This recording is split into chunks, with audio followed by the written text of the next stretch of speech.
I can't believe it. I'm actually doing it. This is my very first podcast, and I'm really nervous, but in following with the tradition of most first podcast episodes, I'm introducing myself and telling you a little bit about why I'm actually doing this, shedding a few tears along the way, because I'm not perfect, and my story is just as normal as everybody else's. So join me. Grab your tissues and let's get started. Hey there, beautiful. I'm so glad you stopped by. Welcome. Welcome to another episode of More Than Hope podcast, where we will openly discuss how to find that wonderful, radiant, vivacious goddess that you once knew and bring her back to life.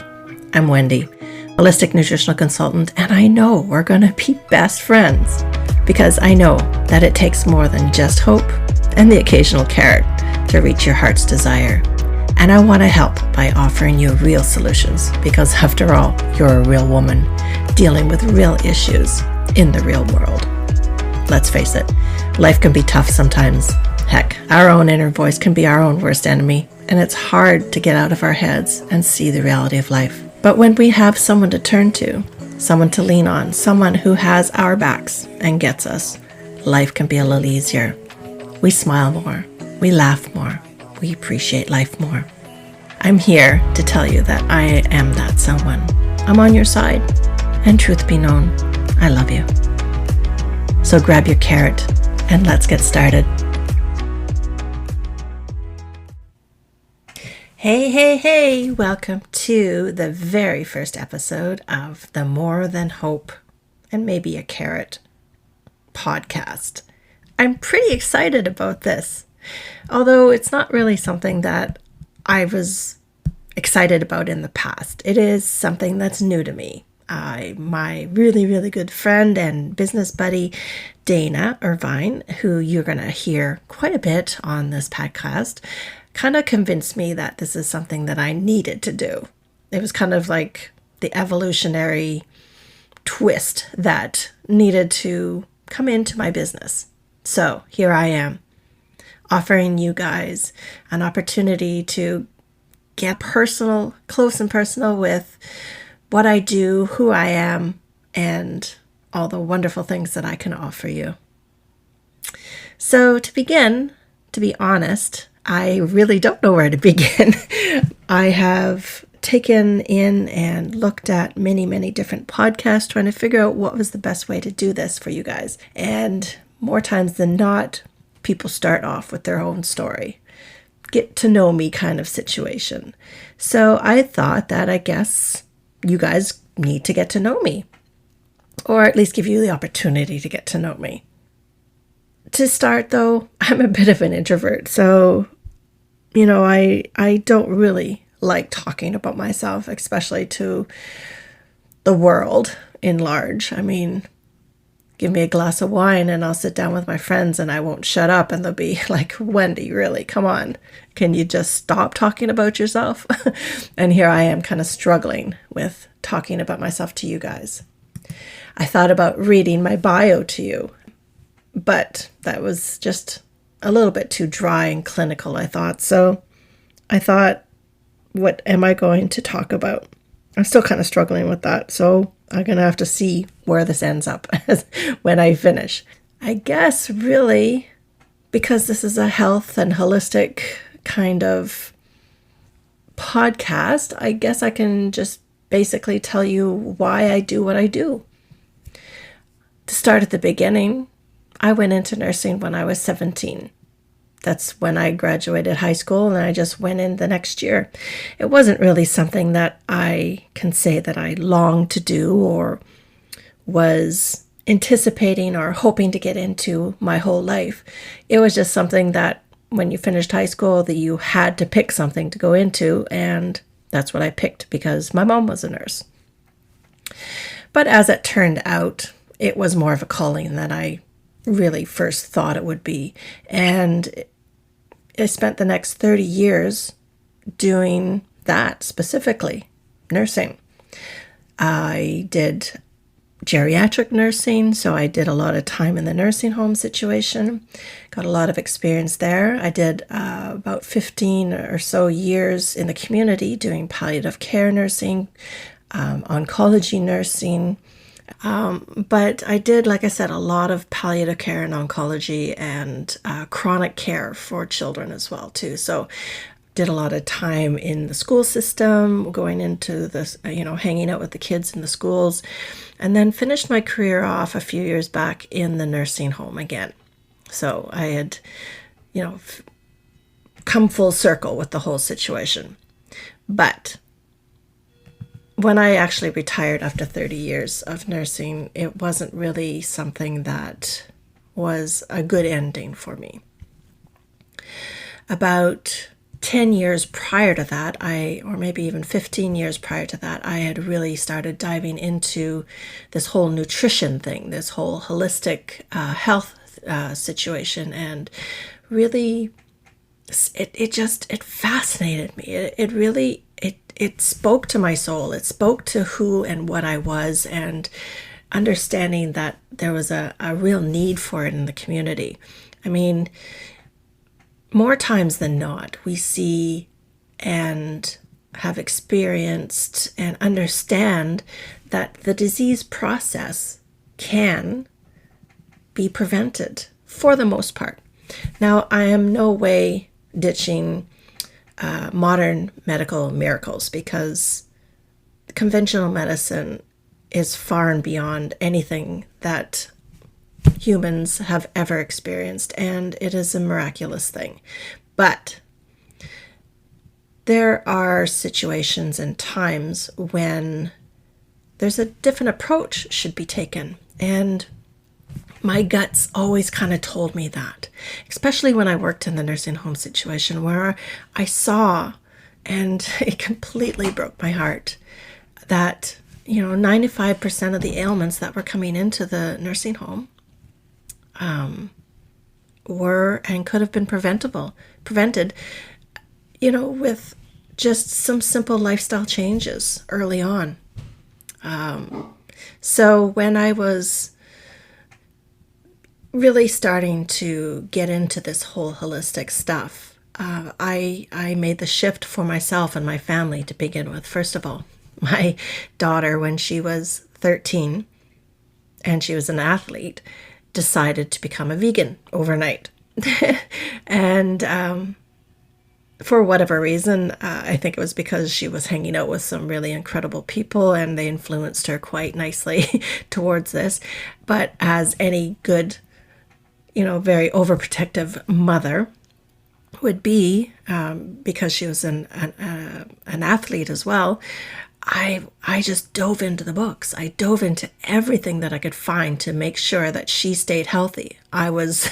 My first instinct was, where's she's going to get her protein, because she was doing biathlons at the time, so that's skiing and shooting within her cadet training, and she was very, very good at it, and she thrived in that situation. But at the same time, she was a 5'2" baby girl who, I needed to protect and make sure that she was getting the best that she could have.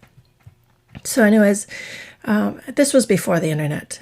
This was before, well, not totally the internet, but this was before Google searches and all these lots of information. So I basically lived at the library, taking out books, getting as much information as I could on everything that I could grab. And the more information that I learned, the more that it fascinated me. It just spoke to me. It just made so much total sense. And I kept going and researching and going. And this was very much, took us several years over the course of the beginning stages of this transition for me. So eventually, my daughter was perfectly fine. She was getting enough protein, but I just came to a point where I was like, well, maybe I should be shifting my own way of eating. Maybe I'll be shifting my own way of doing things. And really, instead of putting my focus on somebody else, which was my kids, I started turning that focus onto myself, and I became a vegetarian as a result. Started really looking at ways to holistically help myself, and, help with disease prevention.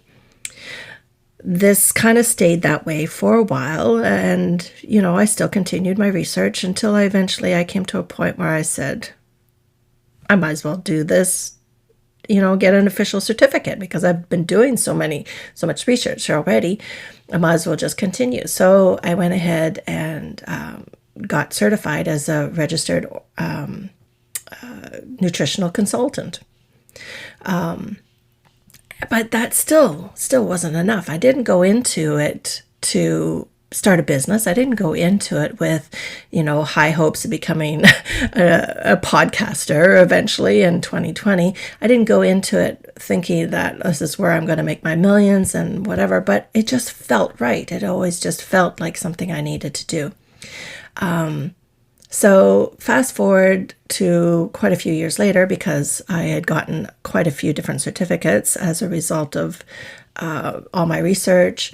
Ended up becoming registered orthomolecular health practitioner.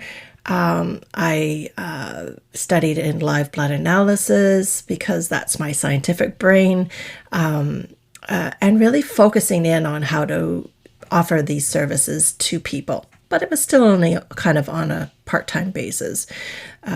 It was something that I wasn't really focused in on becoming a real thing, I guess. But the universe had a different plan for me. I knew that at a certain point I was coming up to my 30-year mark of nursing.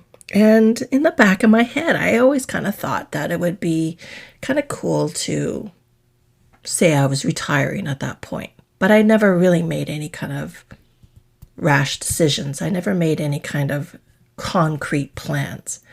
So just to back up even a little bit more, working in the nursing home setting over the past 8 years, I believe I was in there, I had and have noticed that my tolerance or my ability to absorb other people's issues had lessened. Now, I don't want you to take the wrong perspective on what I'm trying to say here. For anybody that is in the healthcare field, you may understand, or any kind of service industry for that matter.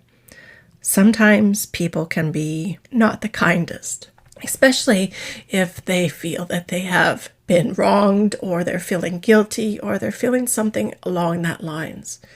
And when you put elderly parents into a nursing home, a lot of people tend to feel guilt. And what do they do with that guilt? Well, they take it out on the staff. So after 30 years of being the sounding board, or the scapegoat, or the whipping post of everybody else's guilt and anger and frustration and upset and everything else, it became too much for me. And I had to retire after having a severe episode of, basically I had a breakdown and found myself in a puddle in the bathroom floor and was not able to return. Call it PTSD, call it whatever you want, but is something that I have not been able to actually return to the scene of the crime since. But because of that episode, I have shifted my entire person, my entire being, into the holistic health field, because this is kind of where I was going to begin with. And it just made perfect sense. I had to go through some therapy and some healing because of the trauma that I was experiencing in the healthcare field. But I think at the same time, it was also something that wasn't residing quite well in my gut. It didn't feel right anymore that I was handing out handfuls upon handfuls of medicine and pharmaceuticals to our elders. It didn't make sense to me that the type of food that was being served in the cafeteria of or the dining room of the nursing home was low grade. I don't know how to explain it, but it was just everything about it just really resided in a bad place for me. So, like I said, the universe works in mysterious ways, and it forced me to actually become a full-time holistic nutritional consultant, orthomolecular practitioner, live blood analysis, holistic health practitioner. And it's been amazing. It's been an amazing journey all the way through this. I offer hope to people. I offer an opportunity to see their health from a different perspective. Not that the holistic way of not that the conventional way of doing things is bad by any means, but there's got to be an integration. And I understand, and I think you do too, that the food that you put in your body is going to actually affect you. The thoughts that go on in your body are actually going to affect you. It has to be so many different alternatives and avenues into who you are as a person. It's not just you have a headache, you take a pill. It is not just you can't sleep, you take a pill, or you have a cranky afternoon, so you take a pill. There's so much more to the holistic health perspective that it has to be all-encompassing. And this is where my heart and my soul comes from. So, fast forward to what's going on with me today. Well, like I said, starting up a podcast.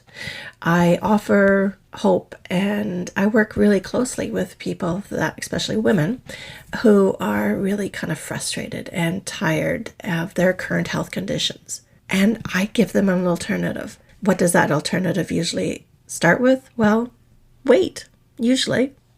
So I dove into that, and I really studied hard about figuring out how and what was the best way for people to lose weight. Because to me, this is the bottom and the root cause of everything else. So if we're able to fix our weight, well, then there would be so many different avenues opening up. You would have decreased chances of heart disease, decreased chances of cancer, decreased chances of diabetes, decreased inflammation in the body. I can go on and on. There's so many different aspects that can come as a result of losing weight, other than feeling fabulous. But it doesn't have to be just about weight. And like I said, as everything evolves, even my own practice, I am seeing that it goes far beyond just the number on the scale. It goes far beyond the food that you put in your mouth and then sitting around and just hoping that things are going to change. And this is why I came up with the name of this program, More Than Hope and a Carrot, because it takes more than just hoping that things are going to change. It takes more than hoping that you're not going to get cancer or diabetes or heart disease. It takes more than just hoping that your pants are going to fit you. It takes more than just eating one healthy meal a day or throwing a carrot down your throat every once in a while. It takes more than that. It takes shifting your whole perspective and seeing the whole world as a different entity. It comes down to, what is it that you really want? There's so much information out there nowadays, and it's hard to figure out what you want. But I know that you just want to be healthy. I know that you just want to be happy. I know that it's hard work, though. And that's why I do what I do, because I want to provide you with the tools that you can need to get to where you need to be, to make the right choices for yourself, to live your best lives. And like I said, it's not always easy, and I get it. There's a lot of underlying issues as a result of social media.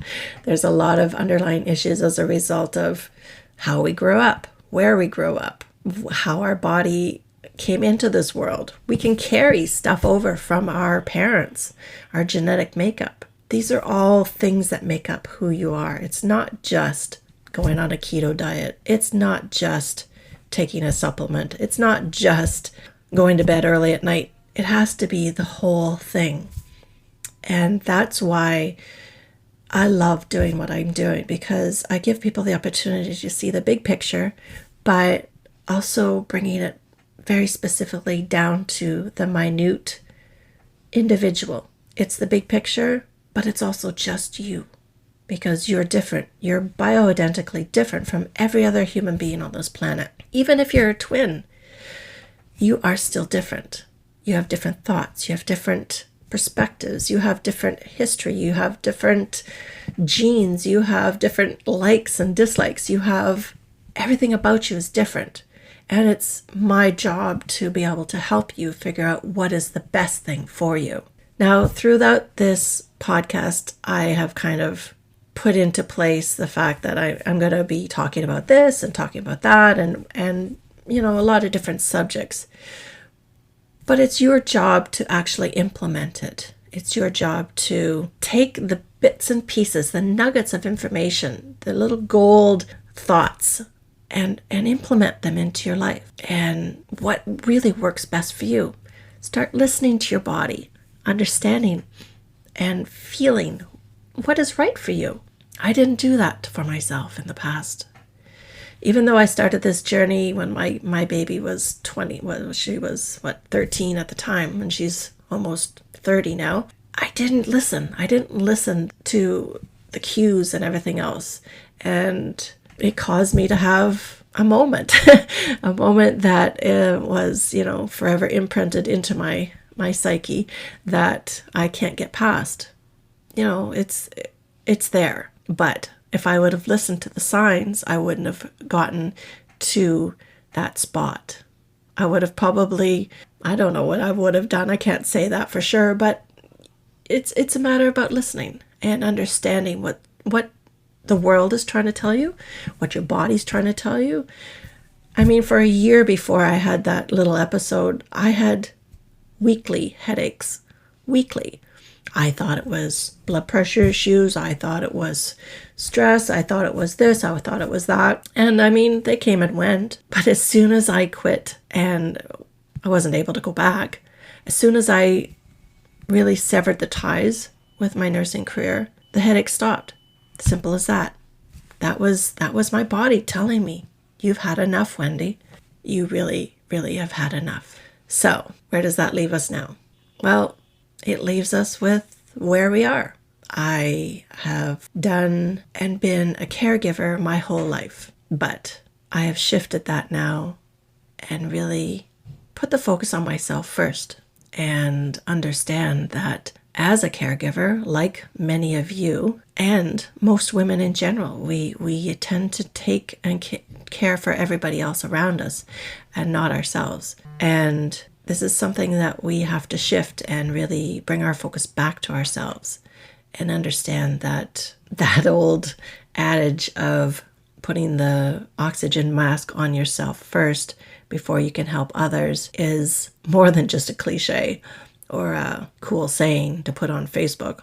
It's real. It's about as real as you get. And if you can't look after yourself and put yourself first, then I'm here to kick your butt a little bit, to remind you that you are important. We're going to discuss many, many different things, from sleep to supplements to sauerkraut to how you feel in your body, what's going on in the bedroom, how you relate with your kids, how to bake a lasagna, all these wonderful things. I don't know, there's 1,000 different things that make up who you are, and perhaps we're going to touch on all those different subjects. But I just want you to know that I love what I do, and this is my passion, and I'm not perfect, and I'm still a work in progress. I'm still struggling with my weight. I'm still struggling with my self-worth.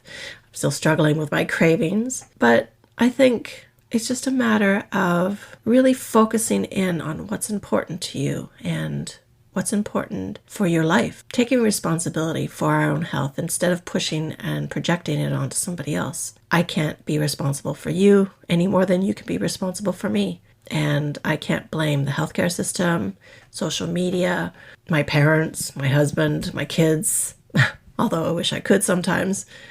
I have nobody to blame but myself. And when we start really shifting that focus and understanding that we are responsible for everything that we do, it makes a bit of a difference when we look at what we put in our mouth, how we live our lives, what we say, what we think. It's nobody's responsibility but our own.